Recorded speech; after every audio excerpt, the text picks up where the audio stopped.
México después de la apertura comercial.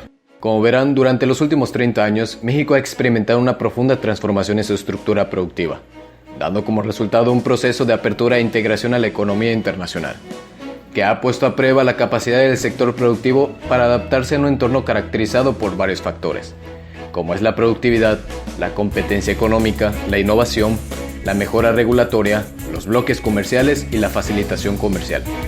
Factores que habían estado ausentes o limitados pasando de un modelo de economía cerrada a uno de apertura al mercado global.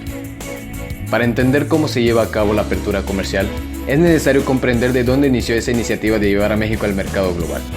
Empezaremos brevemente hablando acerca del presidente López Portillo, ya que en ese entonces fue la chispa o el impulso que dio paso a esas competencias que hoy en día nos encontramos a nivel internacional. Cuando consultó el ingreso al GATT, pensaba que el esquema de desarrollo basado en la sustitución de importaciones había creado un sistema de sobreprotección que impedía la competencia con el comercio exterior, dando paso a un modelo de economía cerrada en el país. Reconociendo que el ingreso al GATT e implementar el impuesto valor agregado a las exportaciones y productos serían una de las soluciones para que México entrara a ese ambiente competitivo y se adaptara al mundo en el que estaba relacionado, siendo el petróleo el principal mineral que llevaría a México una forma de regresar a los dólares a los que se compraba crudo. Pero, ¿qué pasó después? Para marzo de 1980, por cuestiones políticas, decide diferir al ingreso al GATT, dando por hecho en su cuarto informe de su administración que no se ingresó. Para ese entonces, en 1982, México pasaba en una de las mayores crisis de balanza de pagos, un entorno hiperinflacionario, un déficit del sector público, cercano al 18% del Producto Interno Bruto, y excluido transitoriamente del mercado financiero internacional. Así fue como perdimos años de apertura comercial que serían lamentables posteriormente, cuando precisamente la monoexportación de México del petróleo era consecuencia de la ausencia de apertura, dando paso a una crisis económica en el país. Cuando tomó la presidencia Miguel de la Madrid, el mismo presidente había admitido que el nivel de protección otorgado a la industria nacional había sido excesivo, y por causa de este se había frenado el aumento de la productividad y la competitividad de los productos industriales mexicanos. A diferencia del anterior presidente, Miguel de la Madrid quería priorizar la exportación de bienes de capital y no de bienes petroleros. Gracias a sus iniciativas, en 1986 México ingresó al Acuerdo General sobre los Aranceles Aduaneros y Comercio. Esta organización supervisaba el sistema multilateral del comercio, dentro de la cual países como Alemania, Canadá, Estados Unidos, entre otros, ya figuraban en la lista de miembros. Una vez que México ingresó al GATT, el país inició un proceso de apertura e integración comercial.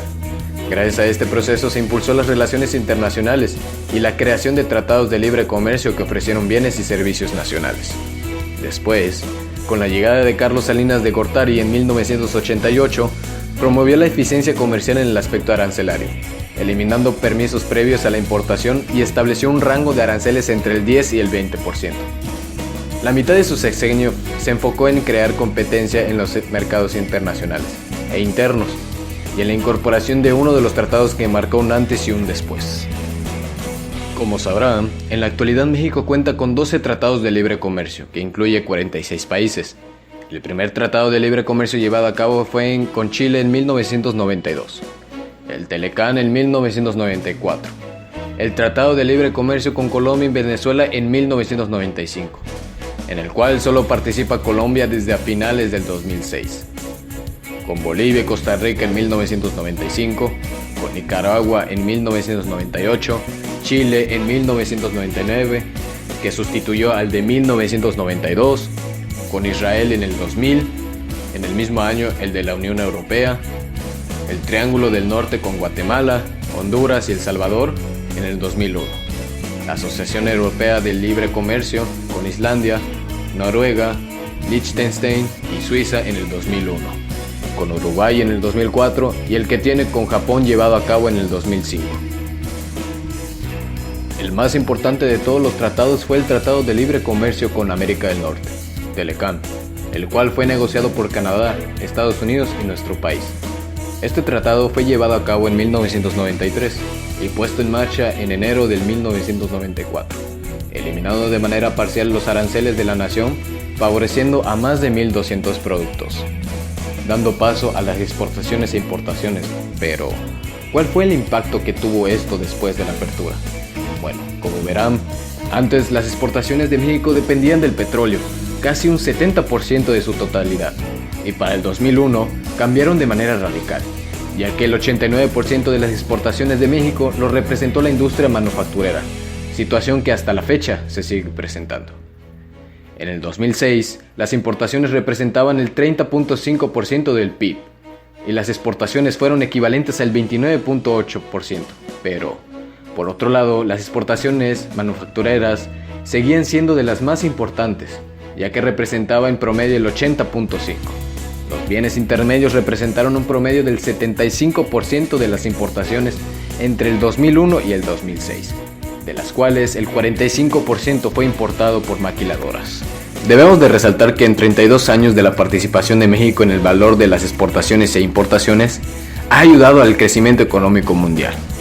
En el 2014 se colocó como la 13ª economía por su valor exportado y el 12º por su valor importado.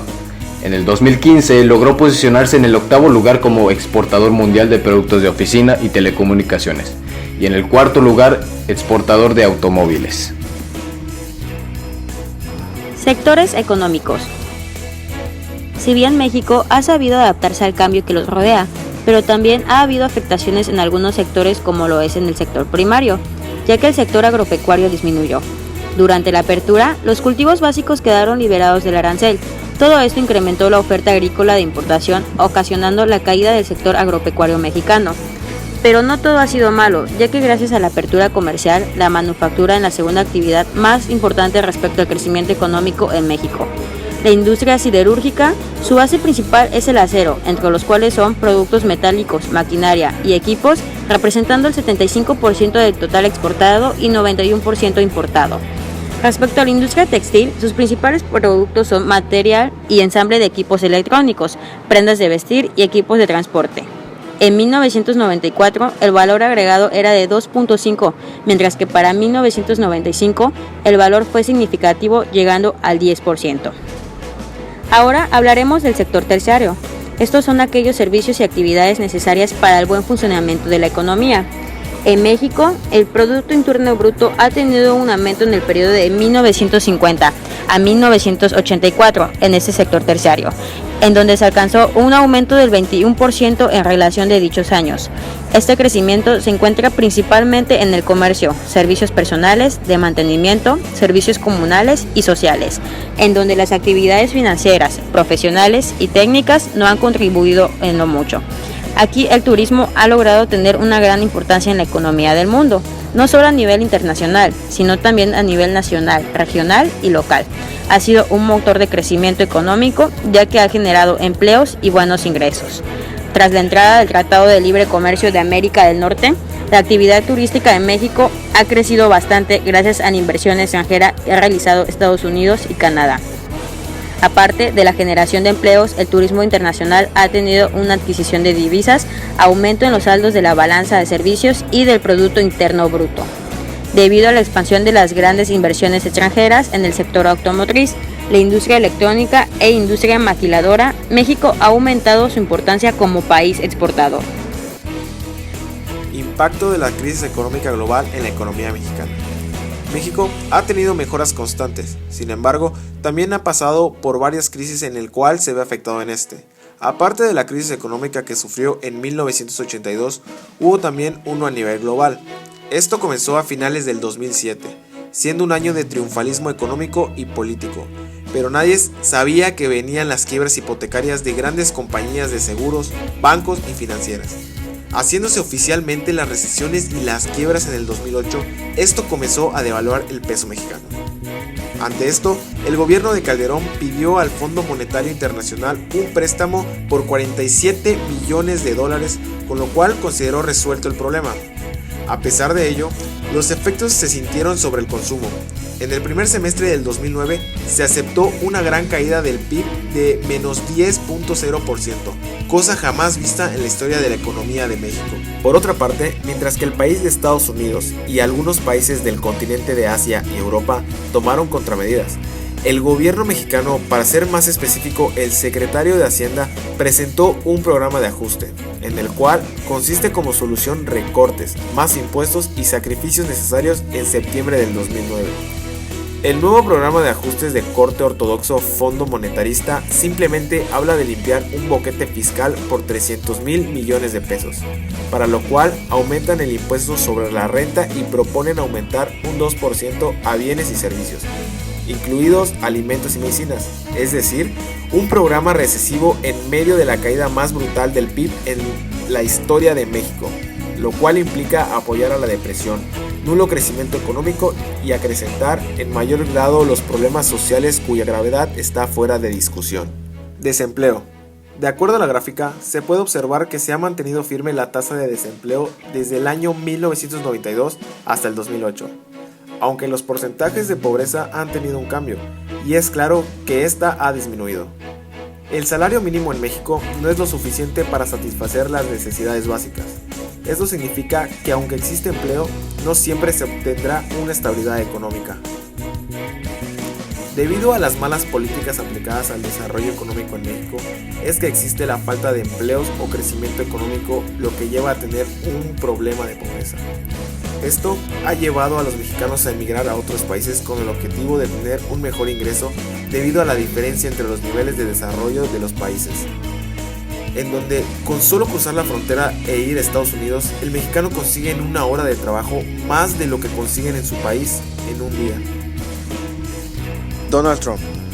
Donald Trump indica que una de sus propuestas más importantes es sacar a Estados Unidos de uno de los tratados más importantes para el comercio exterior denominado el TELCAM, en el cual ya se sabe participan 3 países, Canadá, Estados Unidos y México. Como se menciona anteriormente, este tratado es el que permite que se genere una mejor entrada de efectivo a nuestro país. El presidente Trump indicó que Estados Unidos dejó de percibir una cantidad importante de dinero, al igual que el número de desempleo del país. Argumenta que, de no hacer mejoras en el tratado, Estados Unidos optará por abandonar el acuerdo pactado entre los países, ya que él buscará mejores acuerdos bilaterales con otros países, que permitan al país vecino regresar tanto su estabilidad económica en el mercado de importaciones como en el sector de empleos. Sabemos que Estados Unidos es una de las potencias económicas más fuertes del mundo, y es por eso que busca un mejor tratado comercial. Tratará el implementar los pagos de aranceles por parte de las exportaciones e importaciones entre Canadá y México.